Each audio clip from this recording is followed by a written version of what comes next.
Olá, para você que tá ligado aqui no Futebol na Veia. Hoje é dia de estreia, tá começando mais um podcast para vocês.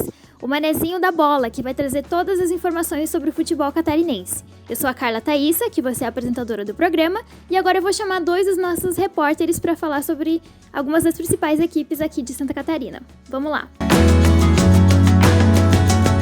O Figueirense retomou as atividades no dia 18 de maio, seguindo rígidos protocolos para evitar o contágio do coronavírus. Quase 10 dias depois, essa retomada dos treinos presenciais tem como foco especial os goleiros. A defesa do Figueirense tem apresentado bons números na temporada. No estadual e na Copa do Brasil, foram 12 jogos, sendo apenas 8 gols sofridos. Em entrevista para o Figueira TV, o preparador dos goleiros, Mel Garejo, elogiou o sistema defensivo como um todo e também as atuações seguras do experiente goleiro Sidão. O Figueira terminou a primeira fase do Campeonato Catarinense na terceira posição e vai enfrentar o Juventus nas quartas de final. As partidas de ida e volta ainda estão indefinidas, por causa do veto do governador Carlos Moisés em relação ao retorno da competição. Mas enquanto a bola não volta a rolar, o elenco vem fazendo exercícios físicos no CT do Gambirela. O objetivo é chegar na final. Trazendo informações da semana do Figueirense, eu sou o Fábio Pires para o podcast Manezinho da Bola. E agora vamos com as notícias da semana da Associação Chapecoense de Futebol. A Chape retornou aos treinos presenciais na última quarta-feira, dia 28 de maio. O trabalho de campo voltou a ser realizado após mais de 70 dias de paralisação, seguindo todos os protocolos de segurança, como medição de temperatura, uso de álcool em gel, além do distanciamento entre os atletas. E ainda também todo o elenco passou por 2 métodos de testagem. Agora, a expectativa de todos é pela volta do futebol, principalmente da reta final do Campeonato Catarinense. Só para lembrar que a Chape garantiu classificação às quartas de finais na última rodada da primeira fase e irá enfrentar o Avaí quando o campeonato retornar. Diante dessa retomada dos treinos presenciais, o volante Alan Santos, recuperado de lesão, diz querer retomar a carreira com jogos regulares e em nível de Série A, reforçando a busca do acesso à Série A como o principal objetivo da Chapecoense.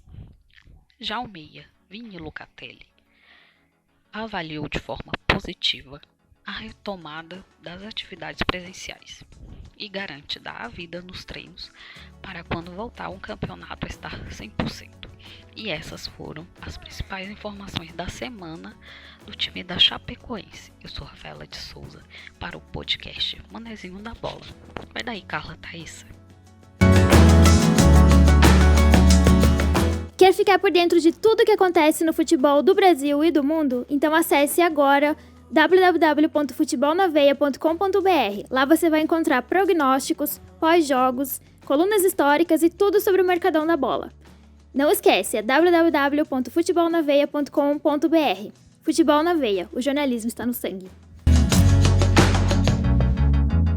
A semana foi movimentada para o Avaí. Na última sexta-feira, a Prefeitura de Florianópolis liberou a volta dos treinamentos em campo para os times da capital catarinense. Os clubes, porém, terão que obedecer medidas preventivas de saúde, como a utilização de máscaras e a limitação do uso de desinfetantes de treino. Além disso, o time do sul da ilha foi ao mercado durante a paralisação e trouxe o que pode ser o maior reforço do ano no time. O volante Ralph, ex-Corinthians, foi apresentado em um hotel de Florianópolis e assinou um contrato para a disputa da Série B.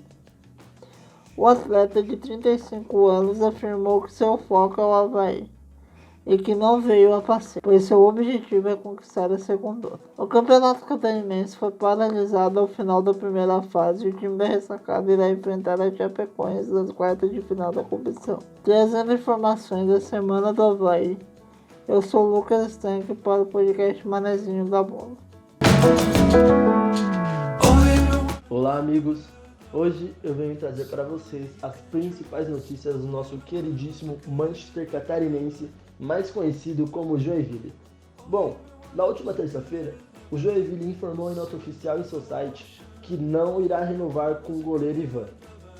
Há algumas semanas, o jogador e o clube acertaram verbalmente um novo acordo salarial para que fosse possível a sequência dele no tricolor. Só que as dificuldades impostas pela pandemia da Covid-19, que já eram fortes da época, aumentaram, e isso dificultou muito a renovação dele com o clube. O Joinville segue com perdas de receitas consideráveis. Mas agora vamos falar de coisa boa. A segunda parte do elenco do Joinville se reapresentará a partir da próxima semana. Depois de reiniciar as atividades nessa semana com a presença de atletas que moram na cidade, o Joinville inicia, a partir da próxima segunda-feira, o retorno de jogadores que ficam alojados no CT do Morro do Meio. A volta do segundo grupo de atletas ocorre após a sinalização positiva por parte do governo do estado sobre a retomada do campeonato catarinense. Ainda não há definição sobre a data de retomada, mas a federação e os clubes estão otimistas para que se concretize até o final do mês de junho. Bom, muitos de vocês devem estar se perguntando como funcionam os treinos nesse período de Covid-19. E nós estamos aqui para falar. Ao chegar no CT, atletas e funcionários passam por medição de temperatura corporal em sala reservada para o procedimento. Essa sala é próxima à única entrada disponibilizada durante esse período. Os jogadores receberam uniforme para treinamentos e já devem chegar pronto para as atividades. Além do uniforme, os atletas também receberam garrafas para hidratação identificada com um nome. O nome de cada atleta. Não está sendo permitida a entrada no vestiário. O uso de máscara é obrigatório, exceto durante as atividades em campo. Não podemos esquecer do recipiente com álcool em gel que estão posicionados por locais estratégicos de passagem de funcionários.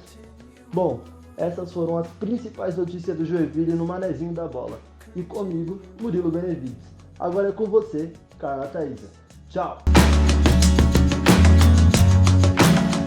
Quer ficar por dentro de todas as novidades do mundo da bola? Então segue o Futebol na Veia nas redes sociais. É só você seguir no Instagram, @futebolnaveia.br ou no Twitter, @FNVBR. Segue lá e fica sempre bem informado.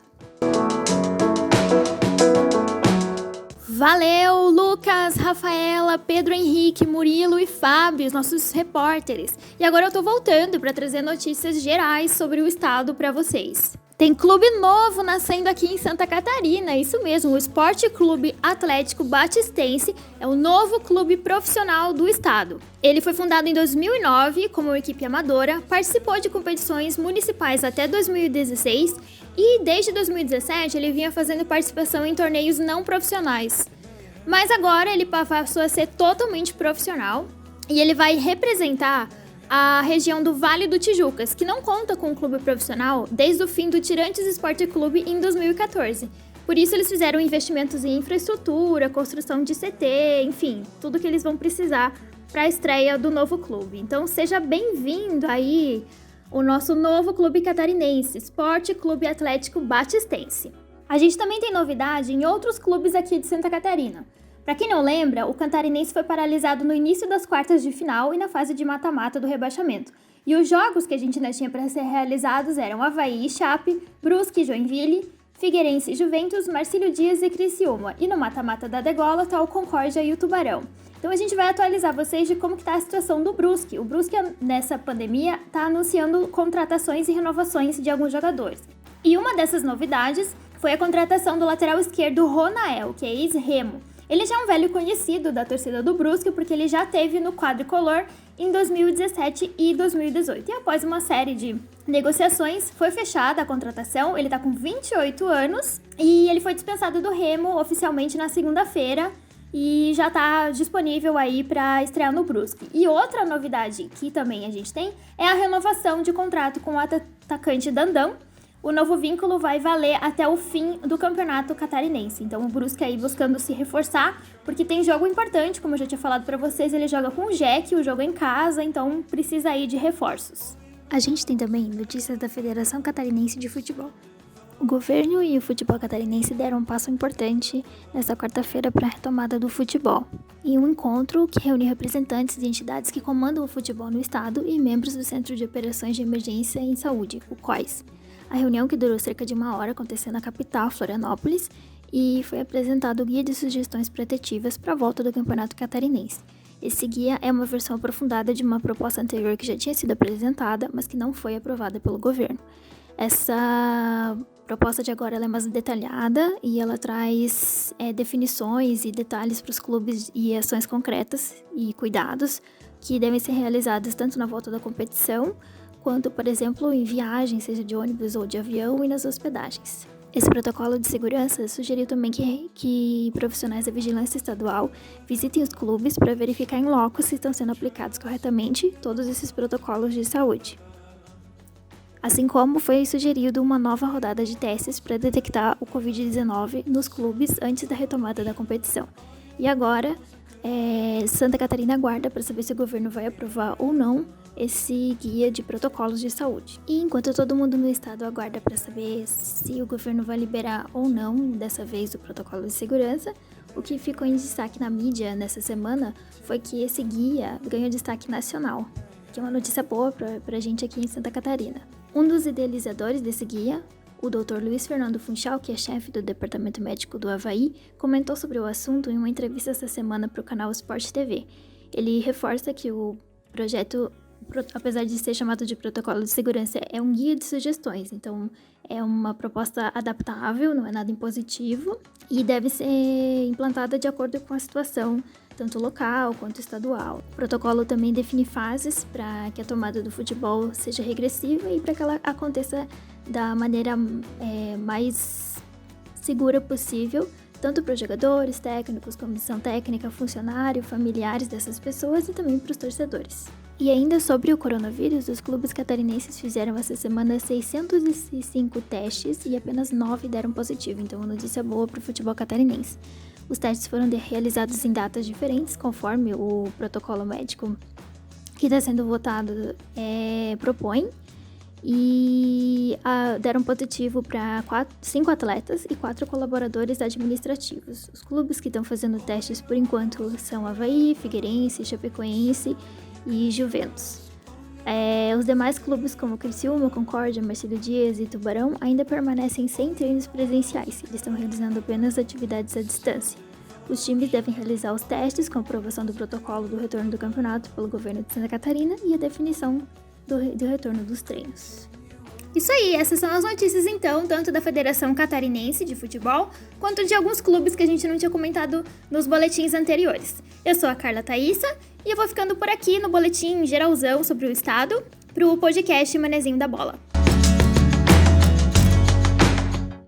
É isso aí, pessoal! Esse foi o nosso primeiro programa do Manezinho da Bola. O que vocês acharam? Deixa aí nos comentários. E se estiver assistindo pelo YouTube, aproveita para seguir o canal Futebol na Veia e também ativar o sininho para receber as notificações, beleza?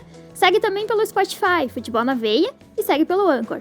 E não esquece também de acompanhar as redes sociais para ficar sempre bem informado sobre o catarinense e sobre outros campeonatos. No Instagram é @futebolnaveia.br, no Twitter é @fnvbr. E não esquece de visitar o nosso site www.futebolnaveia.com.br. Quero agradecer a nossa equipe de repórteres e eu deixar um abraço para vocês. Eu vejo vocês todos na semana que vem. Tchau!